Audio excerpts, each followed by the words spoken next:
Okay. And I'm on. Yeah.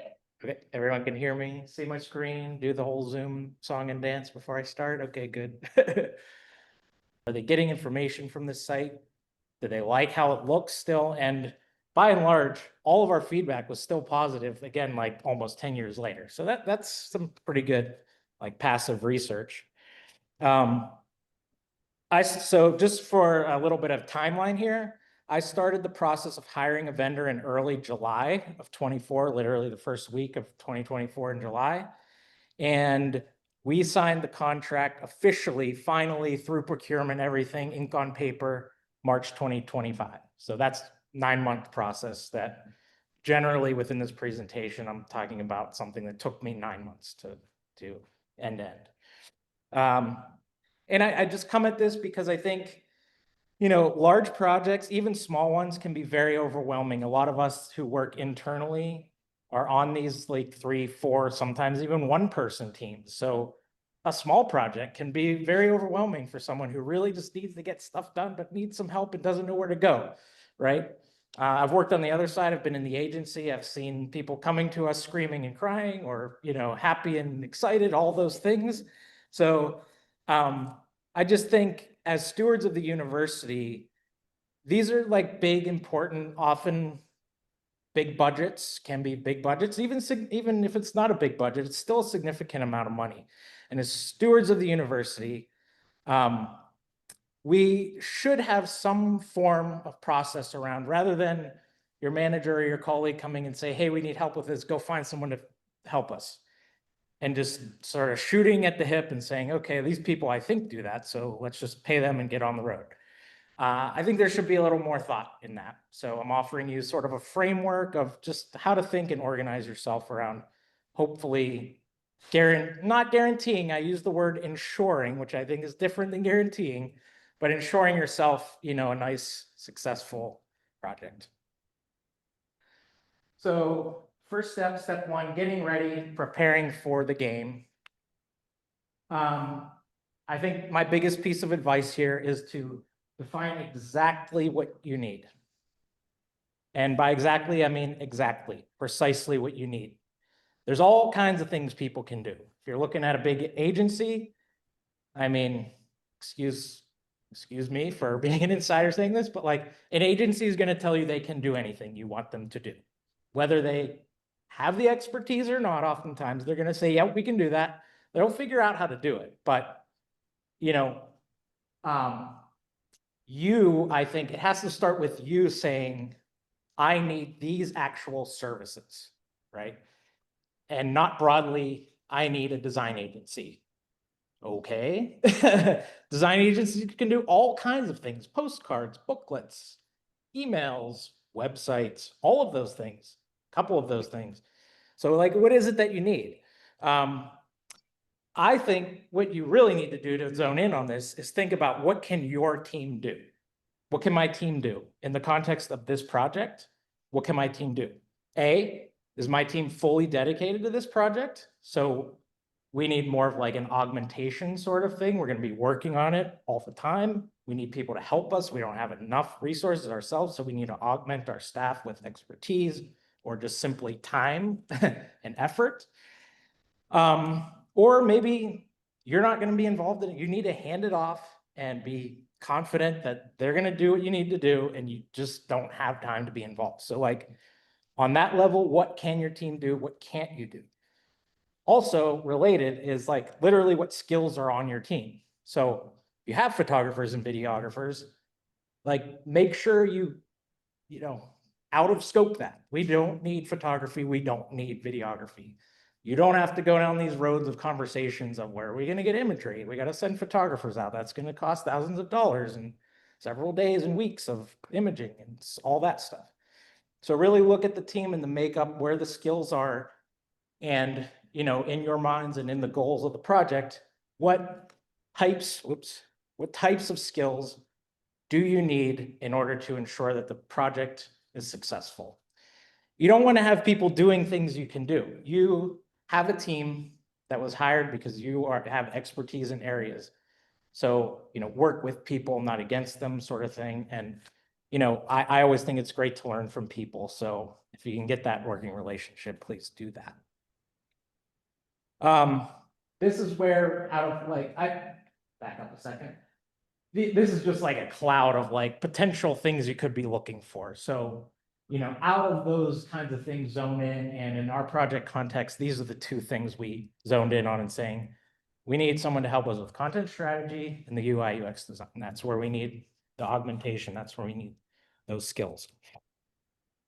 So in the end, we decided, like more specifically than this, we decided, okay, we need a design firm, yes, but more specifically than that, we need a firm that is focused on technology projects, not branding campaigns, not other kinds of design. We're really looking at a technological transformation with like obviously a new beautiful interface. So we want a partner who's technically competent. They're going to help us critically think through not just what things look like, but how they operate.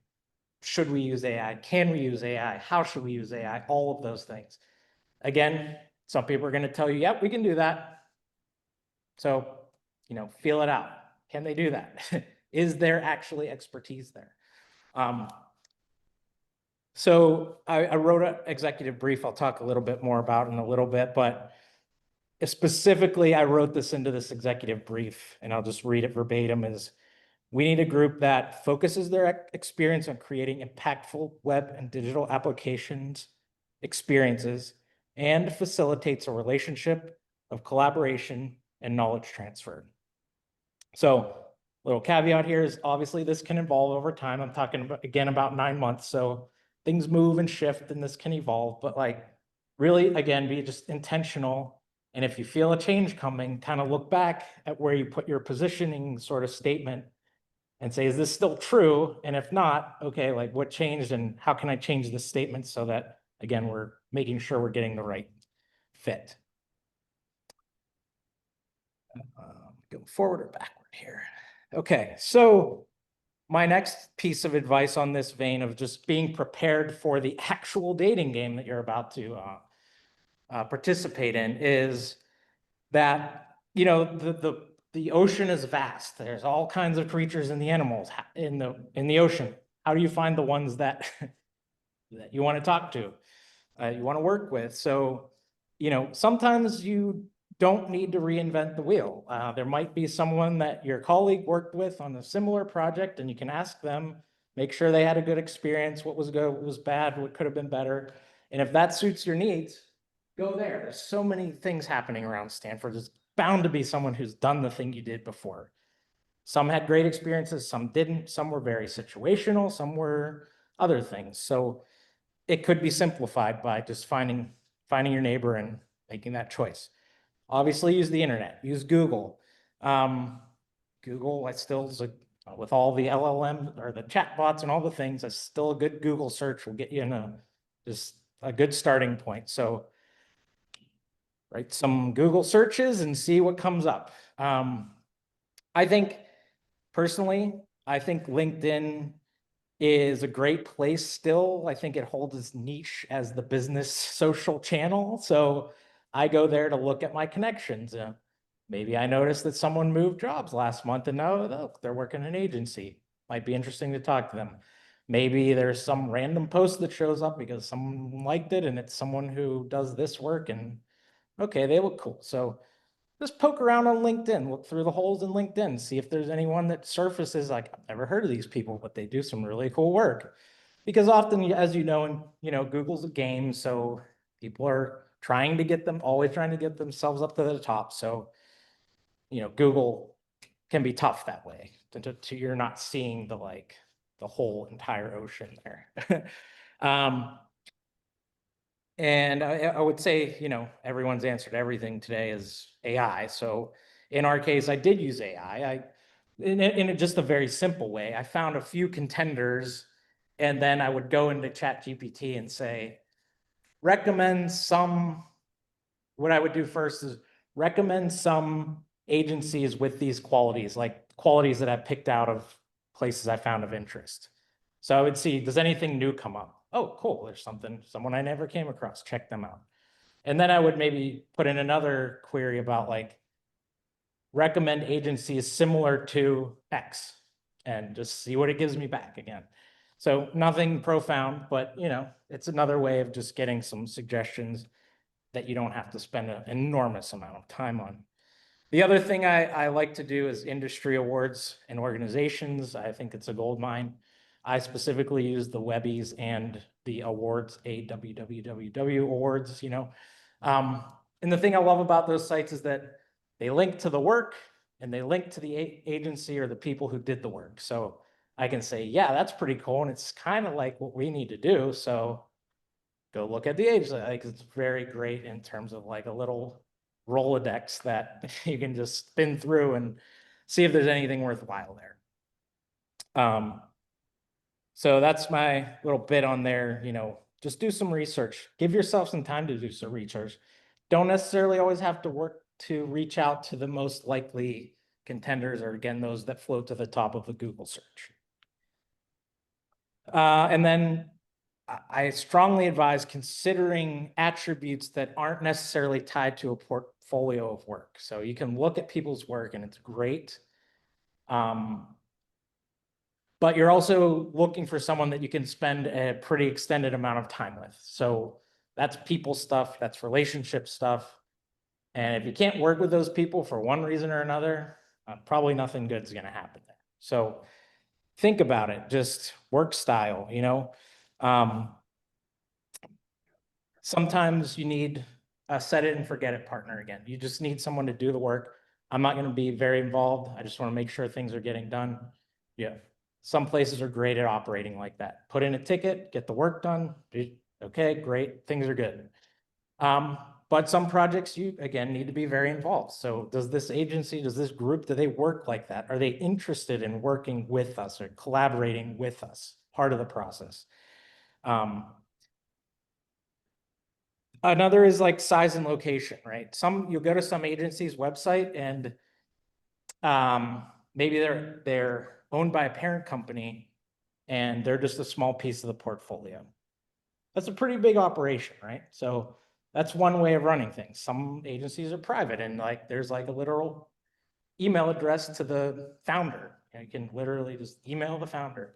So, there's differences there. So kind of figure out what is going to work for your team. Some of those qualities are better in cases and others are better in other cases. So there's nothing bad about one or the other, but something that might work really well with a 5-person group might not work very well with a 500-person group and vice versa. So just think about that. And then leadership, is it a private business? Is it owned by a parent company? Are the leaders identified on their websites visible people? Are they thought leaders in the industry? Are they talking about what their company does? Are they offering sort of insight into information that they've gained through a body of work that their company does? Are they like sort of giving back in a way? Are they illuminating things? Again, on LinkedIn, like, is this person active? It doesn't have to be the defining factor of these are good people to work with, but it's interesting to see how people sort of market themselves. And sometimes that can give you a good indication that someone has a very deep knowledge in this particular realm that I need help in or not.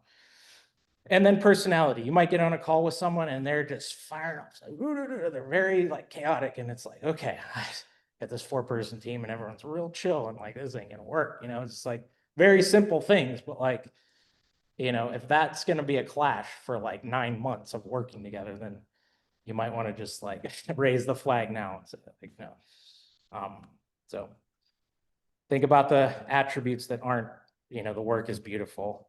Last point on this section is make a spreadsheet. I don't like spreadsheets, but it's for no other reason. Keep yourself organized, capture, at this point in the stage while I'm doing research and getting ready, I just capture the most likely contenders. Put in the column for a URL, a column for a project example, an email address if I can find one, and a couple sentences to just about why I added them to the list so I can remember, okay, this was the thing that really popped out at me. And then we'll add more columns later on. Okay, so now we'll get into the game part of this. So round one of our game, I've called testing the waters. So we have this spreadsheet that I just talked about. I started with 14 options on my spreadsheet. I picked the top 10. So 10 might be too many for you. I would advise at least more than 3 because I like do things in threes. So 5 maybe is good if 10 seems like too much to handle. But again, I picked my top 10 out of that list. Reviewed it after I got through all my research and said, okay, I think these are the top. My next step was to just send people an email. Send them an email. Say, sort of a quick introduce, this is who I am, this is why I'm reaching out, this is the kind of stuff I need help with. Are you interested? If so, let's set up a call, period, the end, and see if you get a response. I mean, throughout this process, some people just weed themselves out by not responding to you, which is fine. It's okay. Maybe they didn't get the email. Maybe they don't care. Maybe they're too busy. That's fine. But by nature, you'll start to whittle down your pool just by seeing what kind of responses or non-responses you get to that. On this note on the spreadsheet, capture the date you sent the email and the date you got the response. In the end, I could see that, okay, these people never responded. Forget about it, you know. And it just, again, I'm revisiting this thing every day. I'm doing 1,000 things every day. So just keep my thoughts in order. Remember what I did and what I didn't do. Next thing I did after I got those responses, schedule the call. I think 30 minutes is just fine. Just enough to gauge interest, get a little taste of that vibe. What's the work style? How's it feel? And just their attitude and understanding of what you sent them. Have they repeated back to you what you know, or do you have to re-explain your, get those little cues of like, do they know why we're talking? Because I sent them an information, so if they're just like, hey man, what's up? What do you need? It's like, well, okay, I kind of gave you that. So like, there should be a little conversation starter there, right? And I would suggest if a colleague has time, bring a colleague into one of these calls, just one person. You don't want to overwhelm with a bunch, but it's good to have a little gut check there. Just to say, what do you think of that? Cool, great. And you don't really need to go much deeper than that at this point because you're just trying to see who might be interested and might I be interested in their school. And then, my last step here is to just out of that whole thing, once you get through all those people, narrow in on the top 3. I color coded my spreadsheet. I made the top 3 green. I made some sort of reserve second tier yellow. And then there was the like, no, not at all. Either the call was terrible or they just never got back to me. So by nature, they're out of the picture here. And then I would say the next thing I did for extra credit is I made a executive brief of all of this because I knew inevitably that my manager and their manager were going to just kind of wonder what's going on. And rather than having to verbatim sort of remember all this stuff every time someone asks me, I'm just like, here's the Google Doc. I put a summary at the top, put my mission of like, this is what we're looking for. And I gave their web URL and just a little description from my perspective of why I think there'll be a good fit. And that information is contained. And again, I can send it to whoever wants that information. I don't have to keep repeating myself over and over again. Round 2, are we serious? This is the RFP. Request for proposal. I'm sure you all know that. Before I started this, I hadn't written an RFP at Stanford. I'd written them before other places, but not Stanford. So my first, was just gather some examples from other people. Have you written an RFP? Can I get an example of that? Where to start? In the end, this should be brief but concise. Ours was 12 pages total. And that's with like a big-ish font, some generous spacing in there. So it wasn't overly, but I made sure it was very descriptive. I think, Abby, can you tell me, how am I doing on time here? Doing good? Okay, cool. I'm going to quickly, I wanted to pull up a PDF of my RFP. It'd be just easier for me to sort of point out some details rather than abstract. So this list here that's on my screen right now is like what I think are the essential things to include: an overview, a problem statement, very concise. What's our problem? What are we trying to solve? Really try to define the scope, because we all fear the scope creep. It happens all the time. But if we can like sort of right ahead of time, just like really narrow in tightly as we can at this point in time on the scope, at least you're already trying to sort of narrow in that funnel there. What kind, list out what kind of things your team is already ready to provide. We had a bunch of research to provide. So in our context, it was like kind of, you don't have to do a bunch of discovery research. We've already done that, and we're going to give you access to everything we have. So don't worry about that. List what's out of scope specifically. We do not need this. We do not want that. It's fine. It's better. It helps, I think, the people on the other end really be much more accurate in what they're looking at, what they're responding. Some requirements, and these aren't technical requirements. I'm saying this is like, has to meet accessibility standards, has to do, it's very general requirements, but just known requirements that are just baseline. Again, not technical requirements. Budget, this might be a little like, should I do that or not? I think it's great to at least give a ballpark, because otherwise it's completely open-ended. And if you're not putting something into a box, then you're honestly hurting yourself, because now you're looking through proposals that be vastly different in their dollar amounts. And that becomes hard to sort of understand why. And then there's all these questions. So try to give it a box to fit in. In our process, people literally got back to me, which I really appreciated, and said, you know what? I was really excited on our call. There's just no way we can do this. Great, cool. Talk to you later. No harm, no foul. Detailed timeline as much as you can. Timelines always change, but like, here's when the RFP will come. Here's when we want questions. Here's when we anticipate giving a decision. And here's generally what our project timeline, like, May to September, or whatever you're just thinking right now, just so that there's, again, a frame to think about this.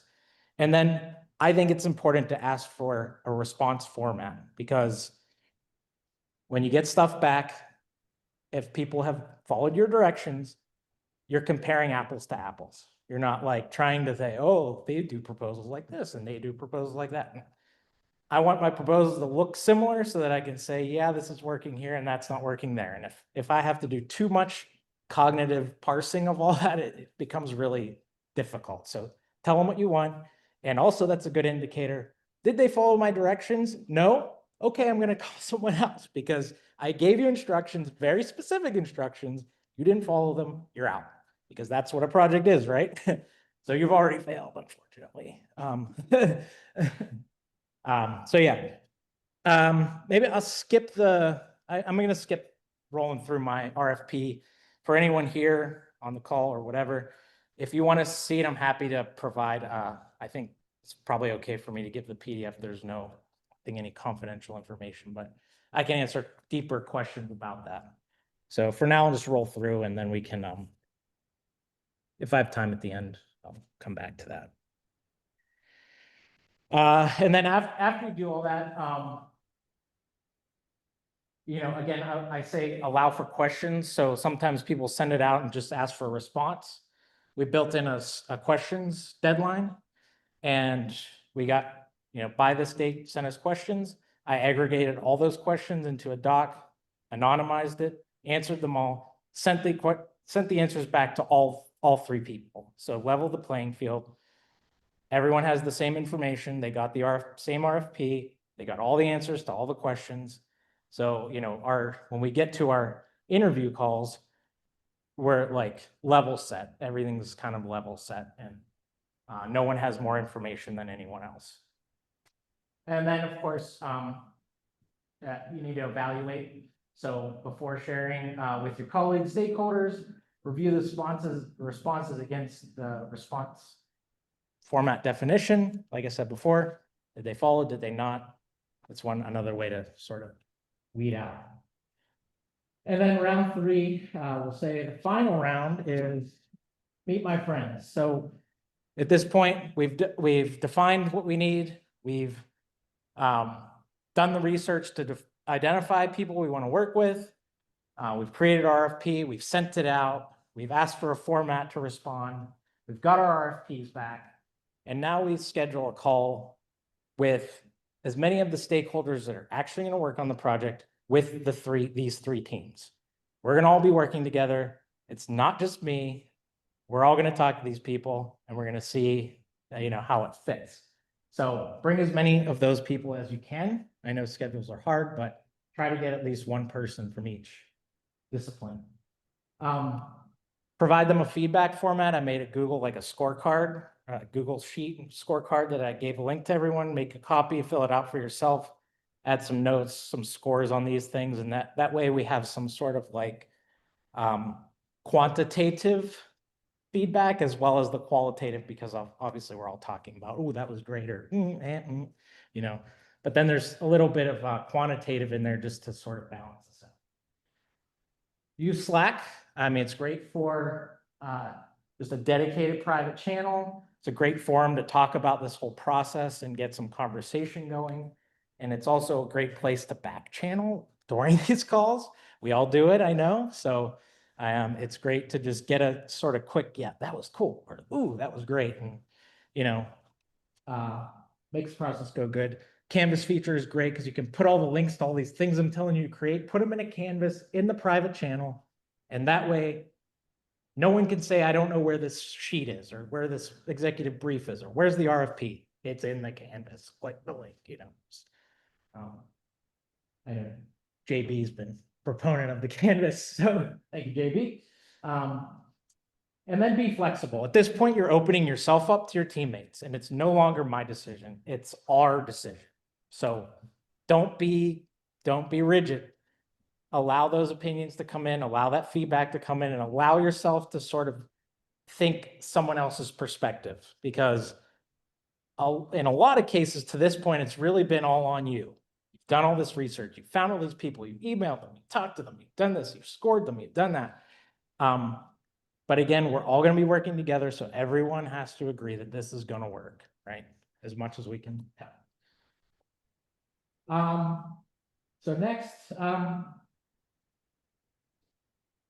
is the engagement. So after you've done all that comes the time where you've interviewed these people, you've got the RFP response, all the stuff, all of your colleagues have given you their feedback, you've analyzed the qualitative, the quantitative. So check in there with all your teammates. Okay, this is in 1, 2, 3. This is our score. These are the winners, and make sure everyone agrees. And this can be said at this point in time, you've honestly built a little bit of a relationship with these people. In our case, like, I've enjoyed talking to all three of these groups equally in different ways. Like, I would love to work with all three of you. So there's an inevitable, like, a little bit of loss of so but everyone has to know, and it's very unfair to not communicate that you didn't get the job. I can't stand when people do that. So just reach out to those people and say, it's not going to work.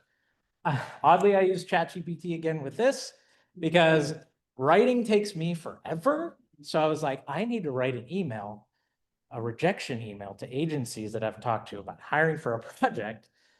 So again, all the caveats with ChatGPT, humanize it, everything. Don't take it straight out of the prompt field and paste it in an email and send. Humanize it, but writing takes me forever. So I was like, put this thing in, and I was like, yep, that works. Done. Saved me a lot of anxiety, say that. So next is, buy the ring. So here we go. We're at Stanford, big bureaucracy. There's a procurement process. I'm not going to talk anything about that. I don't really know anything about that, but it's a process, and it's a big one, and it's all its own. So be prepared for that. You feel like you're done now. We got it. We're in. We're going to start. Procurement can take sometimes up to 6 months, depending on what you're looking at. So just be ready. It's going to take more time. Be prepared to justify your decisions, even though you might have followed all the rules. likely to come back with like, what about this? Or why does it cost this much? Or why didn't you pick this over that? So be prepared to justify and then pivot. If something comes in where this just isn't going to work, like we can't get this thing through, have your backups and be sure to like be able to just pivot and be like, okay, we're going to have to like give a little here and move on to maybe the next person in line, or God forbid you got to start over again. But sometimes it happens. You got to start over. And then once you do get that ink on paper, again, we're looking at a 9-month process here, so it's been a long time. But now it's, it's time to get excited, have fun, and get ready to work with people that you've spent all this time getting excited to work with, right? And I just recommend here, keep that RFP as your guiding light. You spent so much time trying to hone in on that. And that's like the beginning of the contractual agreement you have. That's the thing that the agency responded to is, yes, we can do these things for you in a very competent and very, professional way. So keep looking back at that from time to, don't forget you did that, because there's a lot of good information in there that both parties should be very aligned on. And if you start, like I just did this yesterday, I'm like, oh yeah, should bring that topic up again. It's been a couple weeks, right? So, again, it's language you've agreed on. So here, I'm just gonna list these takeaways. This is a slide, and it's a good thing. Again, laser focus on your needs, exactly what you need. I don't just need a design agency. I need a design agency that can do this thing very well. Okay, that's different than a design agency, a web development agency. If I need specifically an Angular development agency, find people that really focus themselves on Angular, because that's going to be your best bang for the buck. They're going to get in there, they're going to do it like well and faster and things like that, without having to upskill people just to get, the work done. Do the research, obviously, like any good person. Make a spreadsheet. I don't like them either, but it's a great way to keep yourself organized. Again, 9-month process I talked about here. The only way to remember, at least for me, is to put it in a document so that I can look back at that 3 weeks when I got to do something else and I can say, oh yeah, that's right. Again, I'll say it again, be specific and explicit in everything you do, because this is a contract to get a good result out of something that you need to accomplish. So be very specific about what that is. And then again, bring your friends. You don't want to be in a situation where, it's great when things go right and they're like, it's all because of you, buddy. And you're like, yes, I would. But, it's really bad when it's like, oh, that was terrible and it's your fault. So, both situations, everyone can be happy that, man, this went well. And like, we all worked together and it was great. And all of us contributed. Or, you know what, that wasn't great. Let's retro. Let's talk about why. I didn't quite respond well this way. And I was like absent for a month of the project, and just be honest about that stuff. And just, again, make sure it just all doesn't come down on you, because that can be a lot of pressure that, we're not working in vacuums. So, all right. I don't know where I am in time, but if there's questions, comments, I would love to hear people's experiences if they have them or whatnot. But I'm happy to answer questions. If you want me to scroll through my RFP now, I can do that if anyone's interested in seeing a little more detailed, less generalized. Go ahead. With the budget piece of it, because sometimes people ask a lot of questions around your budget, and I know like sometimes if you give a really detailed script, you don't have to worry about it as much, but your scope, you don't have to worry as much, but at the same time, like, I know sometimes it helps like target things, so like, where do you stand on like giving people the budget, like figuring that out, like the whole equation? Yeah, I think, like I said earlier, is like, my advice is at least a range. Like, some people want to be very guarded about like a specific dollar amount, and I get that. Like, you can almost kind of handicap yourself by giving a precise dollar amount as well, because there's often some wiggle room. So you're kind of like maybe too narrow. But in our case, it was a pretty solid dollar amount. Like, we had a little bit of play, but it wasn't like, 100,000 this way and 100. It was like, we're pretty locked into just about this much money. So, I believe, to like, in life in general, not just this process, I'm like, be as clear and explicit as possible. Like, if you know the number, give them the number, right? And like I said, I reached out to people who was like, yes, this is gonna be awesome. Can't wait to work with these people. I hope we can do it. And they're honest. And I so much appreciate the honesty of like, we're excited about this, but there's just honestly no way that we can do that. Great, that's fine. One thing I neglected to mention in those like rejection emails is like, it's not a rejection because we're all doing this work, hopefully for many years to come. And I might only have 200K this time, but next year I might have 800K. And if you told me you couldn't do it because it wasn't, the budget just wasn't going to work, but now I have more money, I can come back and say, hey, we talked and it was a great conversation. I got this new project. You don't want to like burn those bridges. So just like keep that open, right? And I think, again, being just as clear as you can with people, and my experience is it gets you closer to what you need than to just some vague idea of maybe I need this. Does that make sense? Yeah, no, absolutely. On the vendor side, I super appreciate having a budget number. Yeah. Because sometimes I feel like people can get really guarded about it, so that's why I was kind of curious about your experience with it, because I've seen it kind of both ways, and sometimes. Yeah, and I mean, I've been on both sides too, and as a person on the inside, I don't want to have that dance. I just like, that's unnecessary part of this process is like withholding information. Cause like, again, I take that back to like an attribute that's not a portfolio attribute. If I'm guarded about what I'm doing, how's that going to play out in the year's time that we have to work together? You're already getting an indication that like, they're not giving me the entire picture here, right? And I think that can just be like a little cue of like, okay, there's a thing about this organization that we might have to like keep our eyes on, right?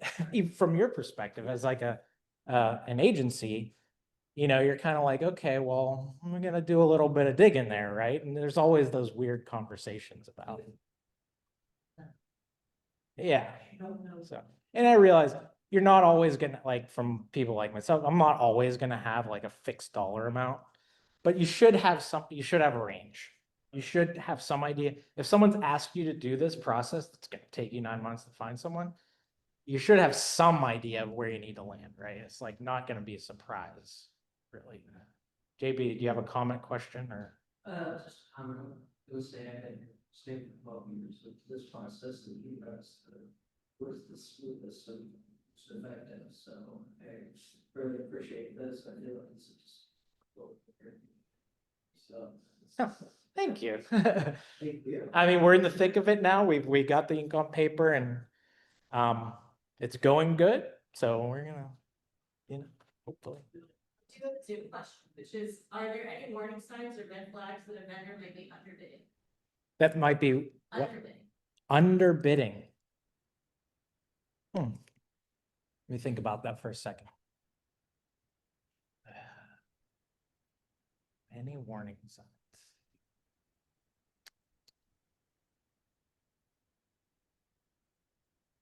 I would say it's like if you don't see something super detailed with the scope, like I always ask people for the details. And Yeah. I know, like when I put together an estimate to make sure that people understand that like what I'm putting in there, like I always detail it out. So I would always ask people for those details. And if the vendor's not willing to give you those details, then they're probably the good thing. Yeah, so that's thank you for jogging my memory there. And like, I think you're in this, I'll take it back to my like, just be as explicit as you can.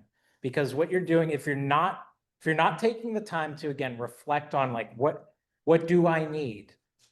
What is my, like, if you're not taking time to narrow in on those things before you even send out your RFP, you're already creating gray area for people to like roam around in, right? They're roaming around in this gray area. And some people, like you're saying, some agency side will pick up on that and maybe they're proactive and they're going to say, you know what, we see this and there's like this spot where we're just kind of like, it feels a little squishy, right? And if you're not having that sort of exchange with people, I would say also like that the impression of what they're gonna cost will come with their RFP response. So does the cost they're giving you match what they gave you back? Like, did they give you back a nice, well put together, thoughtful response to your RFP? Or is it like a bulleted list? Again, did they follow my instructions? I asked for a long form, very detailed, basically slide deck of like, tell us about the agency, respond to all the stuff in the RFP, and sort of inflect all this other stuff in there, and then also give me an executive summary, because I'm gonna look at it the long form from beginning to end and analyze that. My boss's boss is not. So I need an executive summary, and if, again, if they don't follow those directions, if the dollar amount isn't matching like what you got back, then I think that's probably a red flag. I hope that helps. I know we've all been in those sort of underbid situations where that's when you start to get in, and maybe it's like attractive. You're like, oh, that's cheap, we'll go there. And then you start to get in there and you're like, oh, that's why. I have a story about that I'll reserve for later, but yeah, I've been there, and it's a tricky situation. But I think if you can be explicit up front again about your dollar amount, and you're pretty close on that, if it's much less than that, then you kind of almost already have to wonder, like, I told you how much I have to spend. So like, why is it so low, right? And we can have that conversation. Is there any other? No, but sure, it's not a great answer, so. Oh, well, good. Thank you. Did you have a comment, Brooklyn, or a question for me? Oh, I just like that you said bringing in different, like, it's, because sometimes it's like, oh, it's a tech project, have the tech choose the vendor, but this project specifically is gonna involve, create a solution for content folks too. So Right. We want them to be like listening and like not feeling like they are part of the decision. Yeah. They're brought off, so then by the time it gets to them. Right. The solutions are created for them, or like, oh yeah, we're. Exactly. Like, I was asked to do this. I'm a UI UX front end person, like I said at the beginning. We decided that we needed content strategy. I am not a content strategist. I cannot evaluate whether someone's good at that or bad at that, whether they're blowing smoke or they're real about how they do stuff. I need those content people to say, yeah, that makes a lot of sense. That's great. I can learn from those people. Or like, yeah, that feels a little weird. That ain't happening. So yeah, again, don't put it all on yourself. Like, that's going to be like the worst thing you can do for yourself. Say another field for potential red flags to look out for some vendors is like, definitely, yeah, like ask about their process of the photos and like how they queuing. Yeah. One thing I can see, what I like that Mark is on is they expect client be the QA. Yeah, actually, that's a good point. I put that in our RFP, and because I go into details, but we've had some things. And that was a hole we noticed previously, was like, we are asking to UAT things, and we get it and we're like, UAT this thing. So like, we specifically put in there, deliverables must be QA'd, UAT, like QA'd fully before review on our team, because if it's in the contractual agreed upon language, you can always go back again to that guiding light of your RFP and say, look, we got this deliverable, looks kind of good, but like, someone must not have looked at it, because I don't know, I'm not too picky about typos, but if that's your thing, like, there's a whole bunch of typos in here, and like, what's up with that, or whatever, you missed this entire big point, like. So yeah, I agree with that. Yeah, one more question, which is, do you have those strategies for addressing like non-compliance in the contract? Or to the best way of getting into that situation? So you have 1 minute. Okay. Oh, yeah, well, this whole presentation was how to avoid that, so I'll just say that off the bat, but I've been there, they've all been there. I mean, my cop-out answer is you gotta work through it. I mean, it's gonna happen sometimes. Again, don't come at me if you take my advice here and then something bad happens, not my fault. But like, you're gonna have to work through it, and the best advice I can get there, I'll just take it all back to transparency. And rather than like, the tendency will be to get angry and then have these angry conversations on Zoom or the phone or whatever, email. And it's like, I would say reserve yourself and be transparent. Tell people explicitly what went wrong.